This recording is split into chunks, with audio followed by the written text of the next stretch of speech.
Olá, galerinha da telinha, como vocês estão? Professor Campelo aqui na área, convidando você para mais uma aula de ciências. Nosso tema hoje é Fisiologia da Digestão. Vamos juntos? Lembram desse desafio? Então, na última aula ficou essa atividade aqui para vocês pesquisarem e responderem. Vamos conferir? Qual é a diferença entre gastrite e úlcera? Como elas se formam e como fazer a prevenção? Então, confere as respostas aí, vê se você acertou. A gastrite é uma inflamação da parede que reveste o interior do estômago. Pode ser causada por ingestão excessiva de alimentos gordurosos, álcool, café, refrigerantes e alimentos muito ácidos. Infecção pela bactéria H. pylori, uso constante de medicamentos analgésicos, uso de drogas, entre outros. Agora, com relação à úlcera. Já a úlcera é uma ferida na parede do estômago com maior profundidade que a gastrite, o que pode causar dor e desconfortos mais intensos. A causa mais frequente do surgimento das úlceras é a bactéria H. pylori, seguida pelo uso de medicamentos anti-inflamatórios. E, como a questão pediu, como devemos fazer a prevenção? Evitando essas coisas que causam o mal ao estômago, tanto no momento da gastrite quanto no momento de úlcera. Espero que vocês tenham acertado aqui esse desafio. Vamos continuar? Bom, na aula passada, nós conversamos sobre a anatomia do sistema digestório. Na aula de hoje, nós vamos falar sobre a fisiologia do sistema digestório. Porém, eu preciso conversar um pouco sobre o que é anatomia e o que é fisiologia. Então, acompanhe comigo aqui esse conceito. A anatomia é a ciência que estuda macro e microscopicamente a constituição e o desenvolvimento dos seres organizados. No nosso caso, a anatomia estuda tanto a estrutura celular quanto a estrutura do organismo humano. Aqui a gente pode trazer como exemplo o coração. Visualizamos o coração por fora, por dentro, suas partes, seus componentes. Esse é o estudo da anatomia. Fisiologia. A fisiologia é o estudo das funções dos organismos vivos e de suas partes componentes, incluindo todos os processos físico-químicos. Em outras palavras, a gente vai compreender como uma determinada estrutura funciona no nosso organismo. Por exemplo, podemos observar o coração pulsando e a fisiologia vai explicar os mecanismos tanto físicos quanto químicos envolvidos no processo de funcionamento do coração. Beleza? Bom, nós agora estamos tratando de fisiologia e vamos definir os 3 locais mais importantes para a digestão dos alimentos ao longo do tubo digestório. Em primeiro lugar, nós temos a boca. Suas diversas partes, como estudados em aulas anteriores, nós apontamos aqui o primeiro órgão da digestão, o primeiro local da digestão dos alimentos. Logo em seguida, destaco para vocês o estômago. É o segundo local onde o alimento será processado, isto é, digerido. E, finalmente, nós temos o duodeno, primeira porção do intestino delgado e o último local onde haverá a digestão de todo o alimento. A digestão, ela é fisiologicamente dividida em 2 momentos. A gente chama digestão mecânica e depois vamos falar sobre a digestão química. A digestão mecânica, ela não altera a composição do alimento, Na digestão mecânica, você tem apenas uma mudança física desse alimento que está sendo consumido.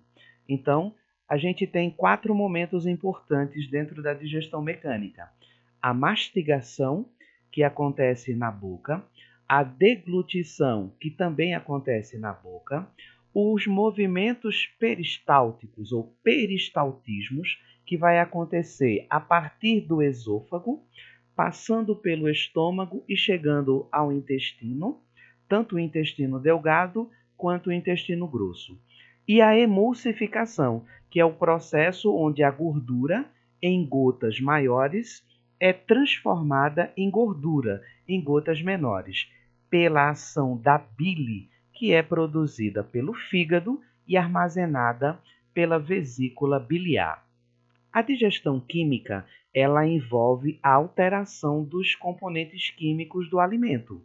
Ela envolve a mudança da estrutura química. E nesse momento nós temos 3 etapas importantes: insalivação, que acontece na boca, a quinificação, que acontece no estômago, e a quilificação, que vai acontecer no duodeno. Aqui nós vamos falar um pouco sobre o processo de digestão que acontece na boca. Em primeiro lugar, o alimento que você ingere é transformado em bolo alimentar. Essa transformação, ela é uma transformação física e química. Ela é uma transformação física porque envolve a mastigação. Ela é uma transformação química porque envolve a insalivação. Depois que o bolo alimentar é formado, você tem o processo de deglutição. Uma transformação química que nós precisamos registrar nesse momento é a mudança do amido, que encontramos, por exemplo, no pão. Ele é transformado em maltose, um outro tipo de carboidrato. E para que essa transformação aconteça, nós precisamos de algumas condições. Primeiro, nós precisamos de um pH, que é um meio onde a enzima irá trabalhar. A enzima que transforma o amido em maltose se chama ptialina. E o pH, que é o meio que precisa para essa enzima trabalhar, tem o valor igual a 7. Ao pensar na digestão no estômago, agora nós temos o segundo órgão desse tubo digestório que irá realizar essa digestão. O bolo alimentar produzido na boca passa através da faringe, é conduzido através do esôfago até chegar no estômago.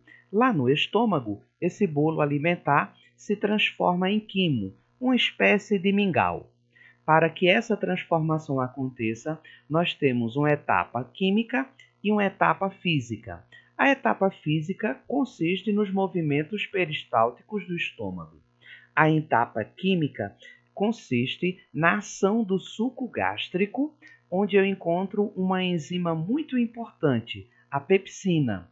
E vale lembrar que o pH do estômago é um pH igual a 2, quer dizer, um pH ácido. A última etapa no processo de digestão vai acontecer no duodeno. Lembrem-se que o duodeno é a primeira parte do intestino delgado.